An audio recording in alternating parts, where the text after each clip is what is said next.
Hi here, Finns here. I'm back for another video, and now I am doing part 3 and hopefully my final part of my top 41 personal songs for Eurovision 2020 to wrap up 2020 on my channel.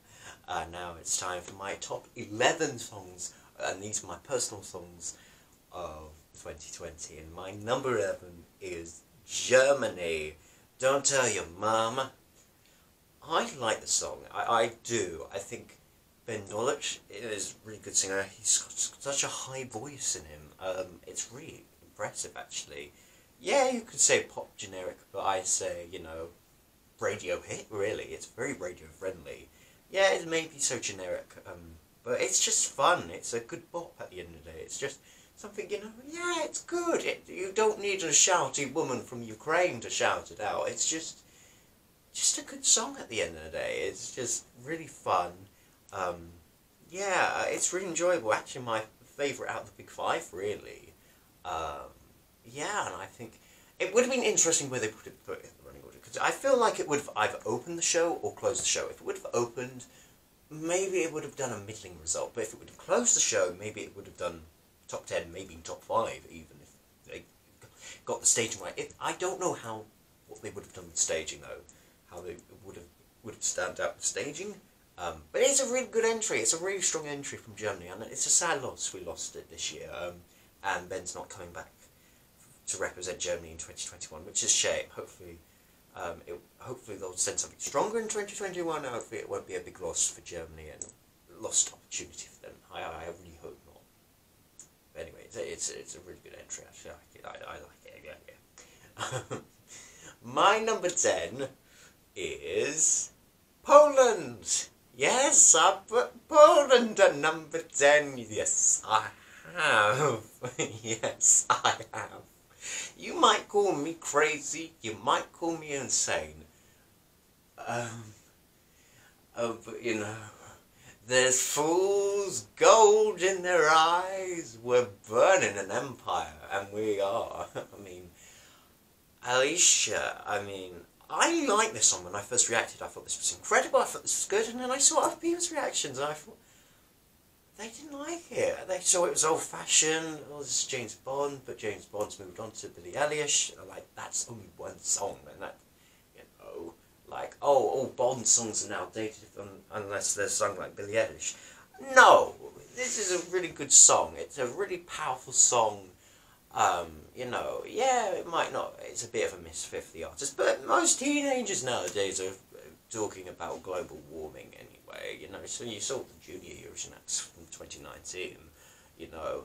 I think this is a very underrated entry, actually. I think Poland has got a very strong singer, it's a very strong message.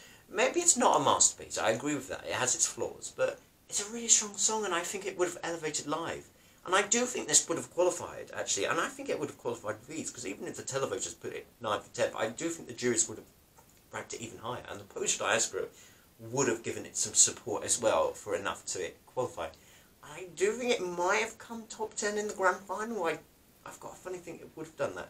I hope Alicia comes back to represent Poland. I think she's a really good singer. I saw her at Junior Eurovision, and she was really good at that, so I hope she gets a good song.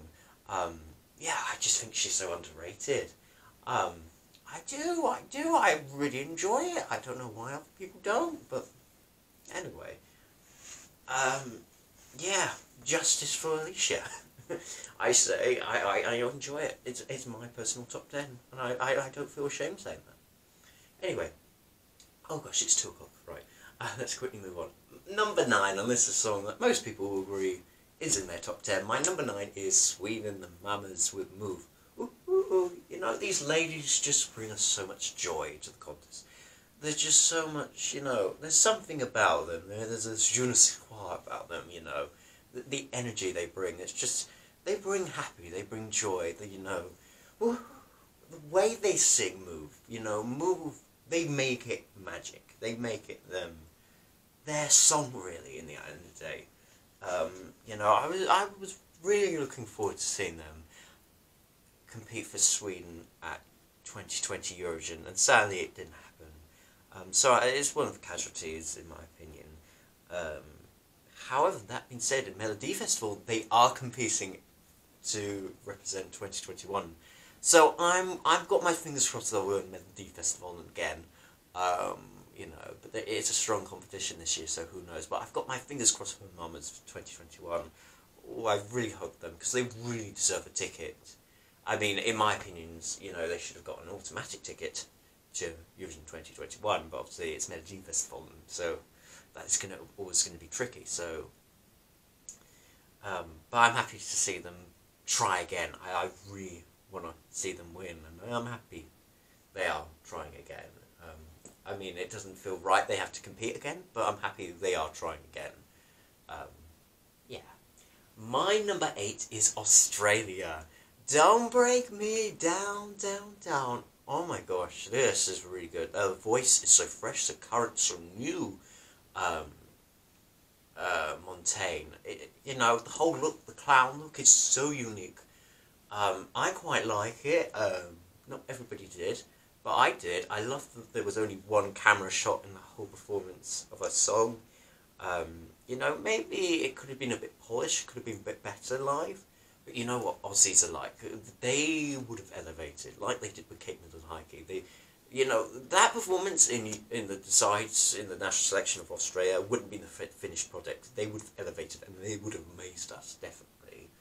I mean, they could have done. I think they would. Unlike Ukraine, they weren't at risk of losing the 100% track record. They were going to be in the final whatsoever. You know. It would have been in the left-hand side of the leaderboard. I don't know how. Oh, it's so hard because we don't know what the staging would have been like, but I would have liked to think it would have been left-hand side of the leaderboard. I don't know if it would be the strongest Australian entry, but I hope it would have done well for them. I really do. In any case, my number 7 is Serbia. Hasta la vista, baby! Na na na na na na na na na. Okay, maybe the song is a little bit on the trashy side, but it's trash that I like, you know. It's just, love that free female girl group dancing whatever, hasta la vista baby. It's just a fun bop, it really is. It's just so cool, so fun, so yeah. This is what I need, you know. It might not be a serious message, but I like it. I like these 3 girls, they're 3 confident girls. They would have done really well. I think they could have exploded. I think this could have been a show closer in the grand final. Maybe it got a middling result, but I think it could have really been fire on stage. It really could. And Sanya, you know, we know her from Serbia 2016 with Goodbye Shelter, and that was a really epic song about domestic abuse and really powerful. And the other 2, you know, Ivana and Kishi, I would say.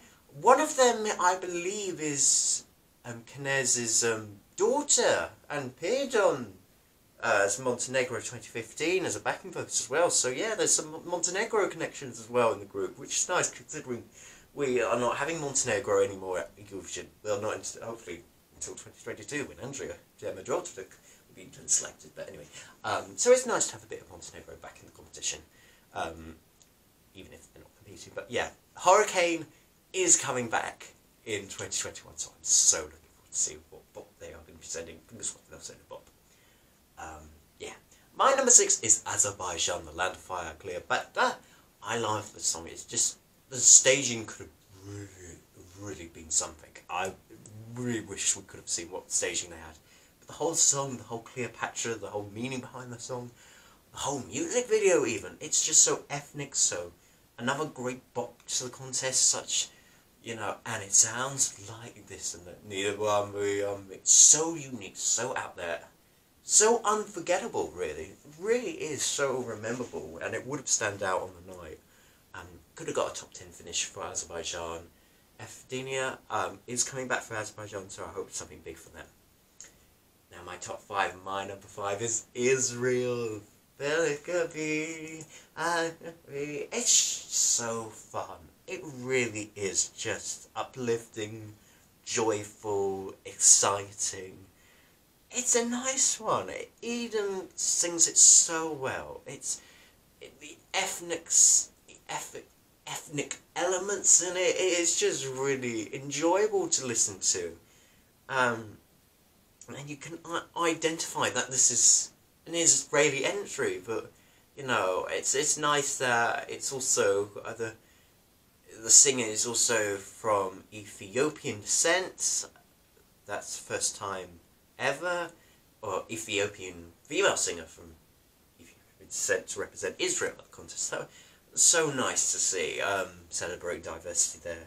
She's such an amazing singer, Eden. She really sings it, and it's just a happy song at the end. It's just a happy song, an uplifting song, and it would have done really well for Israel. I think it would have done a top 10 as well for Israel as well.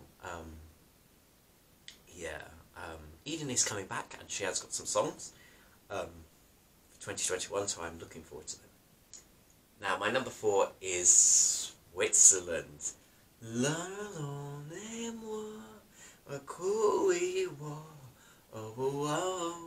So beautiful, so magical, so emotional. The French language is so beautiful. It gripped me. It was the only song in 2020 that actually gripped me. It just got to me when I first listened to it. It just blew me away. His voice, wow. Gijon's Tears is amazing. He's an amazing singer, nice guy, incredible voice. Happy to represent Switzerland in 2021 again. I love that Switzerland's now, unlike Cyprus, copycat. Switzerland, you know, mixing it up. 1 year dance pop, next year emotional ballads in French, and it works. It works. This is magic from Switzerland. In any case, my number 3, Lithuania. I feel like I'm on fire. I think Lithuania was also magic this year. I think this definitely could have been a contender to win Eurovision 2020. Absolutely, the group was on fire. It was on fire. It really was. It's just so quirky. Out of the 3 quirky entries, this was my favourite because it's just got. There's just something about it when it goes to that instrumental and they do all these dance moves. And I remember them all, and I could see a lot of people doing that on a Saturday night, dancing them on, having a party, or could have had a party, you know, doing them drunk at a party, or doing these dance moves, and really getting behind it, really. It would have done well in the Lithuanian diaspora, that would have worked in their favour. It's just a fun song, it really is just a fun, silly a little bit, but quirky. It's just, you know, move on. You know, it's so infectious, you know, the whole song. I really enjoy it. I really do. It probably would have got Lithuania's best result ever at the contest, believe me. My number 2 is The Story of My Life. It's mine. I made it up my own. That's right. Yes, it is Ireland. Leslie Roy with The Story of My Life. And no, I'm not being biased because I'm from the UK and Ireland is my neighbour. I really do like this song. You know, when I first listened to it, I just said, yeah, I really enjoyed it. I don't know what got over me, but I really enjoyed it. I really did. It's just so relatable. The haters can hate, but you can say whatever you want. You can be whoever you are. You know, it's just so relatable and, you know, so nostalgic in a way. It's not dated, it's nostalgic. You know, the whole pop rock feel, you know, it might be Ireland 2009, but, you know, it's better in my opinion. I think Leslie is a good singer, good stage singer. I think this, I can't believe it, blows my mind people think Ireland would have not qualified this year. Like, I think maybe people, if people saw the live version and the live staging, I think the staging is crucial. I think if the staging was on point, this would have definitely qualified. Oh, would have qualified to the final, in my opinion. And I do think it could have got top 10 in the final. I really do. I know it could have got Ireland's best result in like 20 years. It is one of my personal favourite Irish entries in 20 years. I really enjoy it that much. And I'm not ashamed in saying that, actually. I do. I can't believe people are not thinking this could be winner. I mean, Graham Norton said this could have been the 8th victory for Ireland on the Saturday show back in May, but yeah, I really enjoy it. I'm not embarrassed to say that. I am happy Leslie Roy will be coming back in 2021. I really hope they write a really good song and they got really good staging, because I really want to see Ireland in the final in 2021. But in any case, my number one, I'm sending all of my love to you, wherever you are. And I know one woman who would have sent all her love in May is my number one, Mota Destiny. I really enjoy this. This is my personal favourite of the year. It's just so joyful. Destiny can sing the house down. Her voice is magical. It's just, yeah, all of my love, like a river running wild. Every brother, mother, child. Now we found each other. Don't let me down, all my love. Oh, the flow of the song is just works so well. It's just, and I remember it.